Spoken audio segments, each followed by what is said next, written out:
Good evening प्यारे बच्चों। आप लोग कैसे हैं? हम उम्मीद करते हैं कि आप लोग अच्छे होंगे और अच्छे से पढ़ाई कर रहे होंगे। आइए हम आज नंबर सिस्टम की दूसरी क्लास लेते हैं। पहली क्लास में हमने आपको नेचुरल नंबर्स, होल नंबर्स और इवन ऑड इत्यादि सभी संख्याओं से आपको परिचित कराया था। जहाँ तक मुझे याद है, मैं रेशनल नंबर अर्थात परिमेय संख्याओं तक आप लोगों को बता चुके थे। अपरिमेय संख्या भी बता चुके थे। अपरिमेय संख्या में ही आइए शुरुआत करते हैं। जैसे कि जब मैं बताया था कि √2, √3, √4 तो अपरिमेय नहीं होता, √5 ये सभी अपरिमेय हैं, अपरिमेय संख्या है। तो आप लोगों ने यहां तक पढ़ा था। तो इसी में जैसे एक है 22/7 और 22/7 जो है वो परिमेय संख्या है, परिमेय संख्या है। जबकि जब हम पाई रखते हैं, पाई, और पाई का मान ही 22/7 होता है, बट ये पाई जो है, यह पाई अपरिमेय होता है, अपरिमेय है। जबकि इसका जो मान है यह क्या है, यह परिमेय होता है, परिमेय होता है। ठीक, तो यहाँ आप समझ चुके होंगे इस बात को कि पाई जो है वह अपरिमेय होता है, जबकि पाई का मान 22/7 परिमेय संख्या होती है। पाई का मान एक और होता है 3.14 दशमलव में होता है, जबकि पाई अपरिमेय है। यह टेट की परीक्षा में आया हुआ प्रश्न है कि पाई एक परिमेय संख्या है कि अपरिमेय संख्या है। तो आप हमेशा याद रखिए कि पाई जो है वो अपरिमेय है, जबकि पाई का जो मान होता है 22/7 वह परिमेय होता है। जो सिंबल्स होते हैं वे सभी अपरिमेय होते हैं, जबकि सिंबल्स के अगर कुछ मान निर्धारित किए गए हैं तो वो परिमेय हो सकते हैं। ठीक, तो आइए इसके आगे हम लेते हैं प्रश्न वास्तविक संख्याएं। इसके आगे लेते हैं कि वास्तविक संख्याएं अर्थात रियल नंबर्स। वास्तविक संख्याएं, वास्तविक संख्याएं, रियल नंबर्स, वास्तविक संख्याएं अर्थात रियल नंबर्स। ठीक, तो हम ये कहेंगे कि सभी परिमेय संख्या और सभी अपरिमेय संख्या को मिला लिया जाए तो उन दोनों के मिले हुए रूप को जो है वास्तविक संख्या कहा जाता है। परिमेय संख्या तथा अपरिमेय संख्या को मिलाकर ही वास्तविक संख्या कहा जाता है। परिमेय संख्या, परिमेय संख्या तथा अपरिमेय संख्या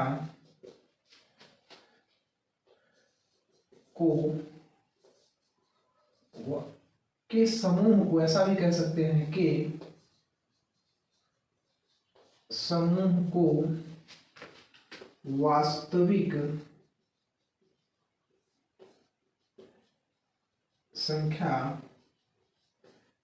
कहते हैं। परिमेय संख्या तथा अपरिमेय संख्या के समूह को वास्तविक संख्या कहते हैं। इतना आपको समझ में आया होगा रियल नंबर्स। अब रियल नंबर्स के आगे, अच्छा एक चीज और है, रियल नंबर्स में आप एक चीज और जान लो कि इनके जो वर्ग होते हैं, वास्तविक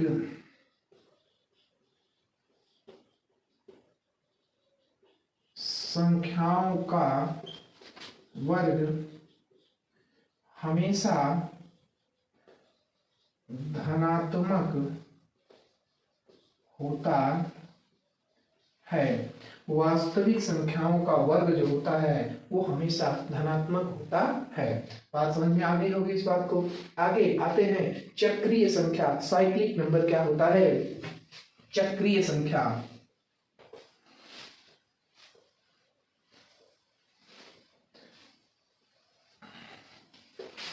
देखिए चक्रीय संख्या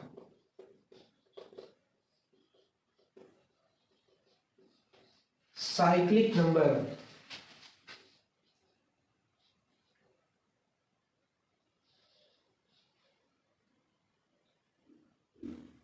cyclic number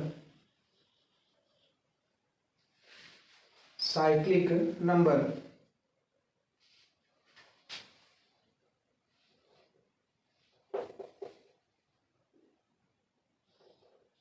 cyclic number CYCLIC cyclic number. तो देखिए चक्रीय संख्या कौन सी संख्या है, किसे हम चक्रीय संख्या कहेंगे?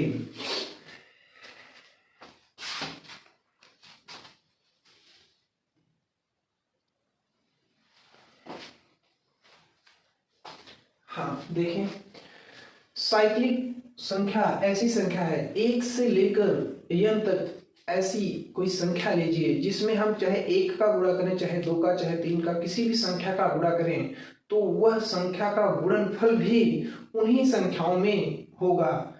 जो संख्या हम लिए होंगे उन्हीं अंकों से ही वह उसका गुणनफल भी आएगा। तो ऐसी संख्या जो है वो साइक्लिक संख्या कही जाती है। जैसे मैं एक संख्या ले रहा हूं, देखिए यह एक साइक्लिक संख्या है, यह एक चक्रीय संख्या है। अब देखिए अगर मैं इसमें 2 का गुणा कराऊं तो जो गुणनफल होगा वह इन्हीं संख्याओं से ही बनकर आएगा। देखिए 2 सते 14 की 4 हासिल लगा 1, 2 पंचे 10, 1 की 11 की 1 हासिल लगा 1, 2 अठे 16, 1 17 की 7 हासिल लगा 1, 2 दूना 4, 1 5 और 2 चौका 8 और 2 एक 2। देखिए अंकों का क्रम बदल गया लेकिन संख्या वही फिर से वापस आ गई। मतलब अंकों का क्रम बदल गया लेकिन अंक सभी वही हैं, जो यहाँ से लेकर यहाँ तक हैं वही अंक इसमें भी हैं। तो ऐसी संख्या ही साइक्लिक संख्या कहलाती है। जैसे हम 14, 28, 57 लें और इसमें हम 3 का भी गुणा कराएंगे तो 3 सते 21 की 1 हासिल लगा 2, 3 पचे 15, 2 17 की 7 हासिल लगा 1, 3 अठे 24, 1 25 की 5 हासिल लगा 2, 3 दूना 6, 2 8, 3 चौके 12 की 2 हासिल लगा 1, 3 एक 9, 3 1 4। आप देख सकते हैं कि जो यहाँ पर अंक हैं 1 4 2 8 5 7 वही अंक यहाँ भी हैं 4 2 8 5 7, बस अंकों का क्रम बदल जा रहा है। तो कहने का अर्थ यह है कि ऐसी कोई संख्या जिनके अंक चाहे किसी भी ऐसी उन अंकों से बनी कोई संख्या जिसमें हम किसी भी संख्या से गुणा कराएं तो उनका गुणनफल भी जो आएगा वह उन्हीं अंकों से ही बना होगा। ऐसी संख्या चक्रीय संख्या कहलाती है। अब आप समझ गए होंगे, इस संख्या में आप किसी भी अंक से गुणा कर लीजिए, किसी भी अंक से गुणा कर लीजिए। तो मान लीजिए हम इसमें 8 से गुणा करें फिर भी जो संख्या आएगी वह इन्हीं संख्याओं से बनी होगी। देखिए 8 सते 1 2 3 4 5 6, हाँ इनके अंक कुल टोटल अंक 6 हैं तो 6 से ज्यादा नहीं, हम 6 तक ही गुणा कर सकते हैं। देखिए 6 से गुणा कराएंगे तो 6 सते 42 की 2 हासिल लगा 4, 6 पंचे 30, 4 34 की 4 हासिल लगा 3, 6 अठे 48, 48 3 51 की 1 हासिल लगा 5, 6 दूना 12, 5 17 की 7 हासिल लगा 1, 6 चौका 24, 1 25 की 5 हासिल लगा 2 और 6 एक 9 6 2 8। शर्तें इसकी समझ लीजिए फिर से कि एक तो यह कि जिन अंकों से बनी है, किसी भी संख्या से गुणा कराएंगे तो गुणनफल जो आएगा उन्हीं अंकों से बनकर आएगा।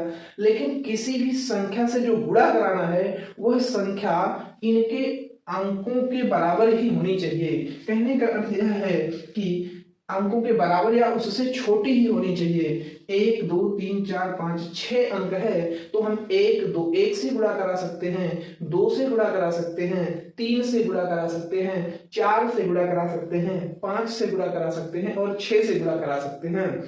इन संख्याओं से जब गुणा कराएंगे तो उसका जो गुणनफल आएगा वह इन्हीं संख्याओं से ही बना हो, इन्हीं अंकों से ही बना होगा, और ऐसी संख्या जो है वह चक्रीय संख्या कहलाती है। एक हम और संख्या लेना चाहेंगे, अगर चाहें तो बताएं आपको। चलिए इतना समझे। अगला हम लेते हैं एक और संख्या, पूर्णकालिक संख्या।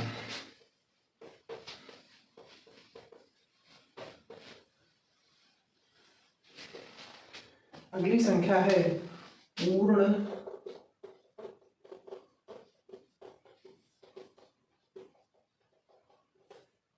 पूर्णकालिक संख्या।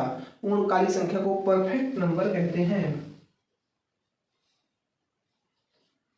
परफेक्ट नंबर कहते हैं। तो पूर्णकालिक संख्या अर्थात परफेक्ट,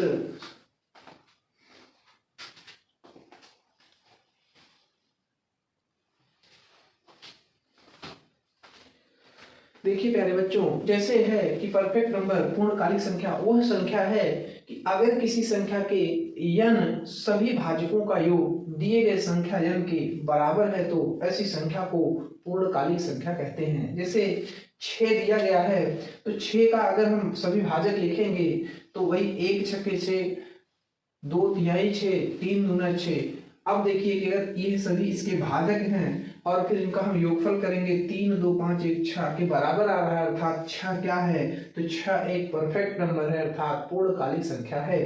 दूसरी एक संख्या है 28। 28 का अगर हम सभी भाजकों को लिखेंगे, सभी भाजक मतलब 28 ऐसी कौन कौन सी संख्या से कट सकती है, तो 28 1 से कट सकती है, 2 से कट सकती है, 4 से कट सकती है, 7 से कट सकती है, 14 से कट सकती है। तो कहने का अर्थ एक तो 28 स्वयं से भी कट सकती है, लेकिन यहाँ ये सभी भाजक हम अगर इसको देखें, अब इसको जोड़ेंगे तो 14 7 21 4 21 4 25 25 3 28, तो यहाँ पर इसका योगफल क्या आ जा रहा है, 28 आ जा रहा है। तो यह भी एक पूर्णकालिक संख्या अर्थात परफेक्ट नंबर होगा। ठीक, तो इस तरीके की संख्याएं जो है वे सभी पूर्णकालिक संख्या अर्थात परफेक्ट नंबर कहलाते हैं। आइए अगला पॉइंट लेते हैं हम, योगात्मक तत्सम।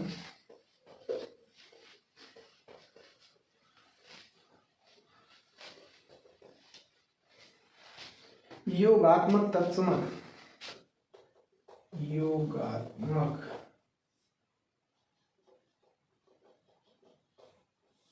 योगात्मक तत्समक क्या है, इसको जानिए कि योगात्मक तत्समक क्या है। Additive identity, additive additive identity, additive identity, additive identity.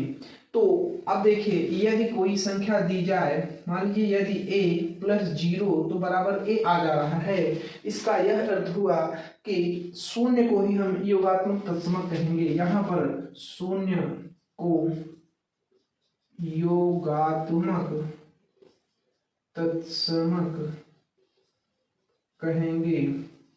कहने का मतलब यह कि जब हम किसी संख्या में कुछ जोड़ें और जोड़ने के बाद भी हमें वही संख्या प्राप्त हो जाए तो वो क्या कहलाएगा, वही योगात्मक तत्समक कहलाएगा।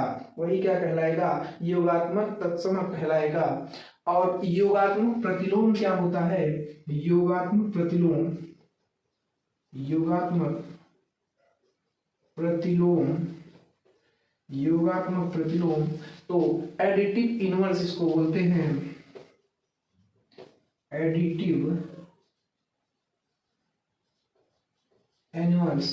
तो अब देखिए इसका कहने का अर्थ यह है कि यदि a है और a में हम -a जोड़े तो यहाँ 0 हो जाए। मतलब हम कहने का यह कि a था, इसका प्रतिलोम मतलब इसका उल्टा -a, कोई संख्या और उसमें उसका उल्टा जोड़ दें तो वह 0 हो जाएगी। अर्थात किसी संख्या का योगात्मक प्रतिलोम जो होगा वह उस संख्या का उल्टा होगा। कहने का अर्थ यह है कि अगर मान लीजिए वह संख्या धनात्मक है तो उसका योगात्मक जो इनवर्स होगा, योगात्मक प्रतिलोम जो होगा जो है अगर संख्या माइनस में है तो वह प्लस में हो जाएगा, और अगर संख्या प्लस में है तो उसका योगात्मक प्रतिलोम माइनस में हो जाएगा। जैसे देखिए मैं कहूँ 5 का योगात्मक प्रतिलोम क्या होगा, तो आप कहेंगे भैया -5 होगा, क्योंकि 5 और माइनस जोड़ेंगे तभी यह 0 हो पाएगा। मतलब योगात्मक प्रतिलोम वही हो सकता है जिसको उसके संख्या में जोड़ दिया जाए तो उसका पूरा मान 0 हो जाए। जैसे कहें हम कि -12 है और इसका योगात्मक प्रतिलोम क्या होगा, तो आप कहेंगे भैया कि +12 कर दीजिए तो ये 0 कर देगा, तो ये 0, तो इसका योगात्मक प्रतिलोम क्या हो गया, 12 हो गया। मैं कहूँ कि -3 का योगात्मक प्रतिलोम क्या होगा, तब आप कहेंगे -3 का योगात्मक प्रतिलोम +3 हो जाएगा, तभी 0 हो पाएगा। ठीक, तो कहने का मतलब यह है कि जो प्रश्न हो उसका जस्ट उल्टा, जो प्रश्न में अंक दिया गया हो उसका जस्ट अपोजिट, प्लस में दिया है तो माइनस होगा, माइनस में दिया गया है तो प्लस होगा, बस। अब जैसे मैं कह दूं कि -7 +7 का एडिटिव इनवर्स अर्थात योगात्मक प्रतिलोम क्या होगा, तो आप कहेंगे -7 होगा, तभी तो इसका मान 0। मतलब वह संख्या और उसका योगात्मक प्रतिलोम दोनों को अगर हम जोड़ें तो मान 0 हो जाना चाहिए। यही आप याद रखिए कि कोई भी संख्या और उसका योगात्मक प्रतिलोम अगर एक साथ जोड़ा जाए तो उसका मान 0 आना चाहिए, तब आप मानेंगे कि हाँ इसका योगात्मक प्रतिलोम यही है। जैसे मैं कहूँ अभी आप पूरी तरीके से इसको समझिए, मैं कहूँ -2/5 है और इसका योगात्मक प्रतिलोम क्या होगा, तो आप कहेंगे सर जी इसका योगात्मक प्रतिलोम 2/5 होगा। ठीक, अब मैं कहूँ कि 1/3 का योगात्मक प्रतिलोम क्या होगा, तो आप कहेंगे 1/3 का -1/3 योगात्मक प्रतिलोम, क्योंकि तभी 0 कर देगा। मतलब योगात्मक प्रतिलोम वही होता है जो उस संख्या में जोड़ देने पर उसका मान 0 हो जाए। उम्मीद करते हैं कि आपको समझ में आ गया होगा। आइए लेते हैं आगे का जो टॉपिक है, गुणात्मक तत्समक।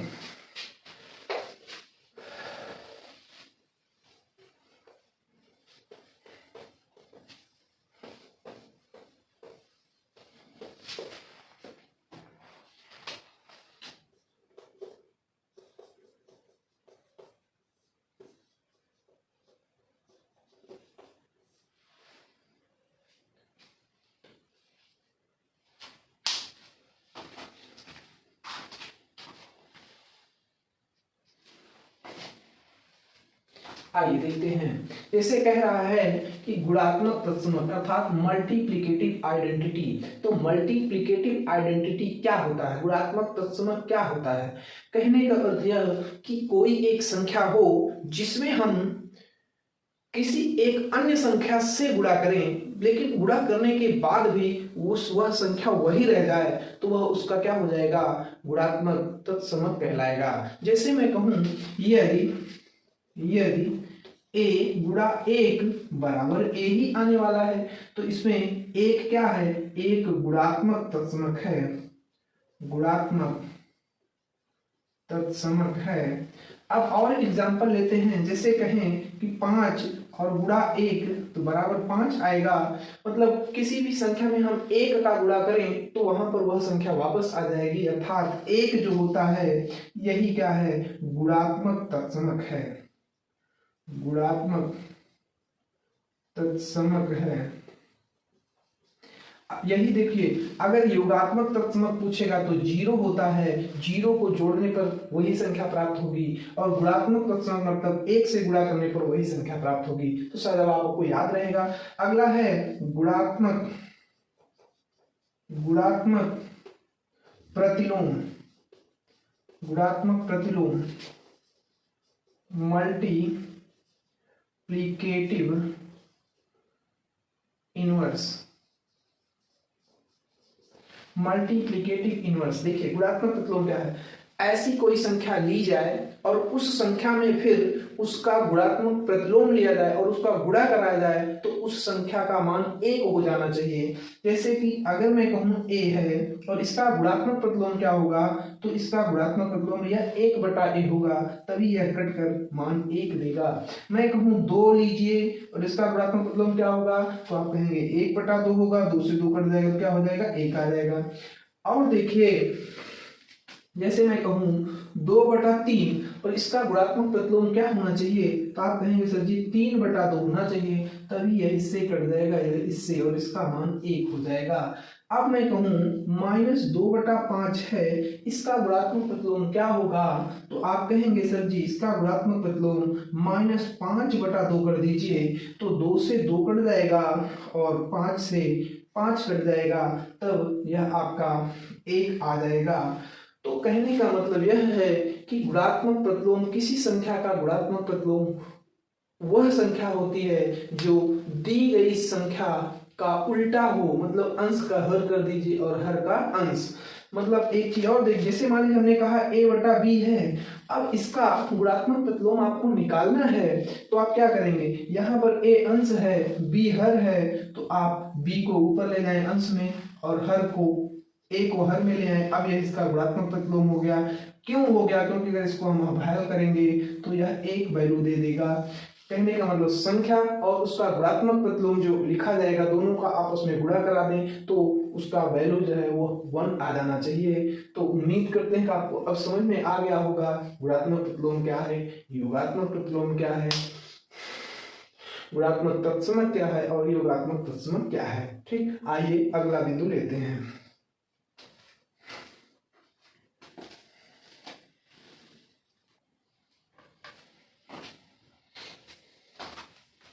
आइए देखते हैं, एक संख्या ग्राफ समझा देते हैं। जैसे संख्या ग्राफ में है कि सबसे पहले संख्याओं को 2 भागों में बांटा गया, या 2 भाग में आप समझ सकते हैं कि एक है वास्तविक संख्या और एक है काल्पनिक संख्या। एक क्या है? वास्तविक संख्या है और एक काल्पनिक संख्या है। और वास्तविक संख्या और काल्पनिक संख्या के मिश्रित रूप को आप मिश्रित संख्या कह सकते हैं, जो a + ib के रूप में लिखी गई होती हैं। यहाँ पर एक चीज और समझिए, जैसे अगर रूट के अंदर -1 है तो इसको सॉल्व नहीं किया जा सकता, अर्थात यह काल्पनिक संख्या कही जाएगी, काल्पनिक संख्या कही जाएगी। ठीक, हाँ एक चीज और है कि ये रूट के अंदर i² होता है, क्योंकि i² का मान -1 होता है, या प्रिंटर के सिलेबस में है तो उस तरीके से लिखा जा सकता है। जैसे माइनस रूट के अंदर -2 है तो इसको आप जो है अंडर रूट के अंदर 2i ले सकते हैं, और यह काल्पनिक संख्याएं होती हैं। आइए अब वास्तविक संख्या में देखें तो 2 प्रकार की संख्याएं होंगी, क्या? परिमेय संख्या और अपरिमेय संख्या। परिमेय संख्या और अपरिमेय संख्या। अपरिमेय संख्या जैसे √2 है और -√2 है, -√5 है, √7 है, √12 है, ये सभी अपरिमेय संख्या होंगी। परिमेय संख्या में फिर से आइए तो पूर्णांक होते हैं और भिन्न संख्याएं होती हैं। पूर्णांक और भिन्न संख्या होती है। तो भिन्न संख्या क्या है? जैसे भिन्न में लिखा हुआ अंश और हर के रूप में 2/3, 8/5, 3/4, 5/6, तो ये भिन्न संख्या है। और पूर्णांक जो है यहाँ ऋणात्मक पूर्णांक भी होता है, धनात्मक पूर्णांक भी होता है और शून्य भी होता है पूर्णांक में। तो ऋणात्मक पूर्णांक, शून्य और धनात्मक पूर्णांक। अब देखिए कि ऋणात्मक पूर्णांक को छोड़िए अगर, तो शून्य और धनात्मक पूर्णांक को मिलाकर जो है वो पूर्ण संख्या कही जाती है। शून्य और धनात्मक पूर्णांक को मिलाकर क्या कहा जाता है? पूर्ण संख्या कही जाती है। और अगर हम सिर्फ धनात्मक पूर्णांक को लें तो यही आता है, प्राकृतिक संख्या लिखी जाती है। और प्राकृतिक संख्या में आपका आता है अभाज्य संख्या, और आता है यौगिक या रूढ़, और आता है सम संख्या और विषम संख्या। तो ये संख्याओं के प्रकार हैं, आप इसको अच्छे से समझ लीजिए, अच्छे से जान लीजिए। और हम आगे के और टॉपिक्स को लेते हैं।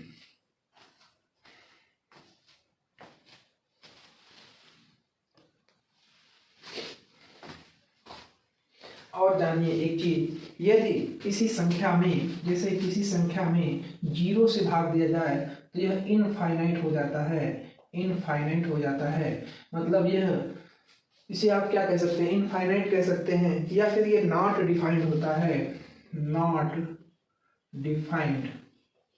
ये नॉट डिफाइंड होता है। इसी की जगह अगर जैसे मान लीजिए हमने कहा 5/0, तो यह इनफाइनाइट है, ये इनफाइनाइट का सिंबल है, इनफाइनाइट लिखा जाएगा, इनफाइनाइट। ठीक। अब दूसरी बात, अगर मान लीजिए जीरो में किसी संख्या से भाग दिया जाए तो यह जीरो हो जाता है और यह वास्तविक है। क्या है? वास्तविक संख्या कही जाएगी। क्या कही जाएगी? वास्तविक संख्या, रियल नंबर कहा जाएगा। मान लीजिए 5 जीरो है और सिर्फ हम इसमें 3 से भाग करें तब भी जीरो आएगा, जीरो है 5 से भाग करें तब भी जीरो आएगा, जीरो में हम 10 का भाग करें तब भी जीरो आएगा। और ये सभी क्या हैं? तो यह सभी वास्तविक संख्याएं हैं। ठीक, तो यह आपको समझ में आया होगा। अब कुछ दशमलव संबंधी बिंदु बता देते हैं हम।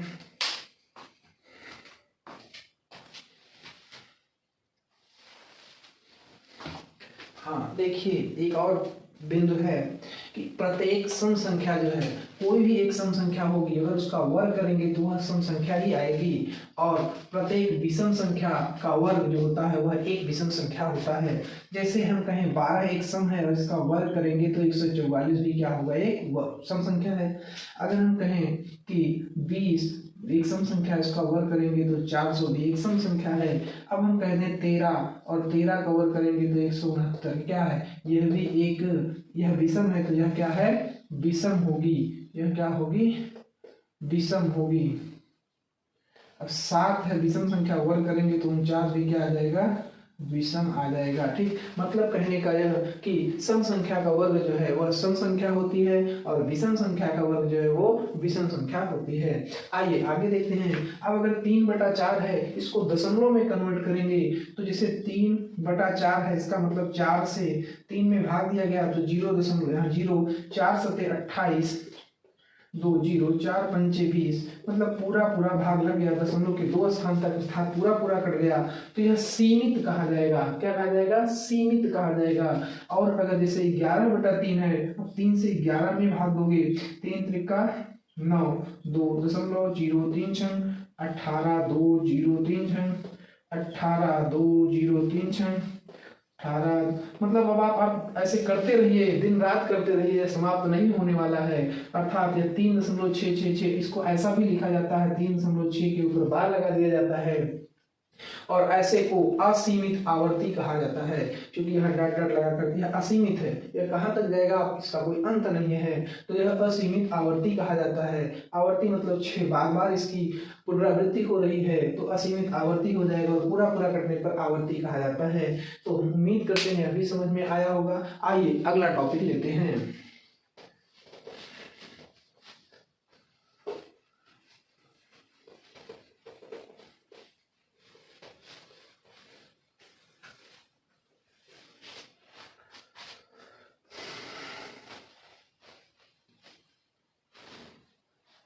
अब जैसे देखिए कि मान लीजिए 0.2 है, अब इसको हमको फ्रैक्शन बनाना है, भिन्न बनाना है, तो उससे पहले पहले 1 लिखेंगे बटे में, दशमलव हटाएंगे तो 0 आ जाएगा, अर्थात यह 2/10 हो गया, काट कर 1/5 लिख सकते हैं। अब जैसे देखिए 0.3 है तो बटा 1 लिखेंगे, दशमलव हटाएंगे 0, अर्थात 3/10 हो जाएगा।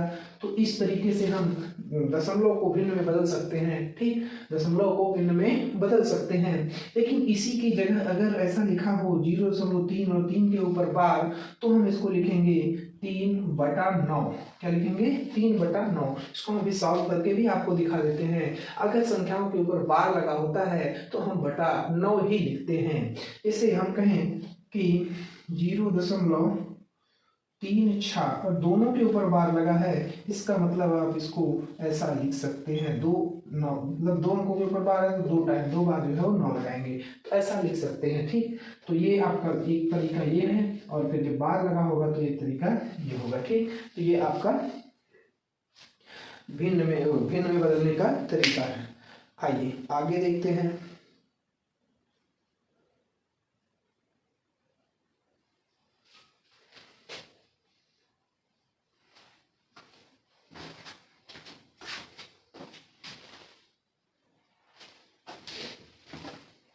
आइए देखते हैं। जैसे दिया गया हो 0.3 और 3 के ऊपर बार है, इसको हमको भिन्न में बनाना है। तो कैसे, देखिए डिटेल में कैसे समझेंगे, इसको लिखेंगे इससे तो लिख सकते हैं ना 0.3 3 3 3 ऐसा डॉट डॉट करके लिख सकते हैं। और मान लीजिए, माना x बराबर 0.3333 डॉट डॉट डॉट और समीकरण 1 बन गया। अब दोनों पक्षों में 10 का गुणा करने पर 10 का गुणा कराओगे तो 10x बराबर 10 का गुणा कराओगे तो 1 दशमलव इधर चला जाएगा, अर्थात 3.3333 डॉट डॉट डॉट समीकरण 2। अब समीकरण 1 घटाने पर और घटाओगे तो 10x में 1x घटाओगे तो 9x बराबर दशमलव के बाद के सभी 3 दशमलव के बाद के सभी 3 से घटकर 0 हो जाएंगे। 3 में से 0 घटाओगे तो 3 बचेगा, अर्थात x बराबर 3/9 और 3 त्रिक का 9 काट सकते हो तो x बराबर 1/3 आंसर हो जाएगा। यह इसका डिटेल है, तो आप ऐसा भी सॉल्व कर सकते हैं। ठीक, तो ये सवाल थे, इनको मैंने हल कर दिया।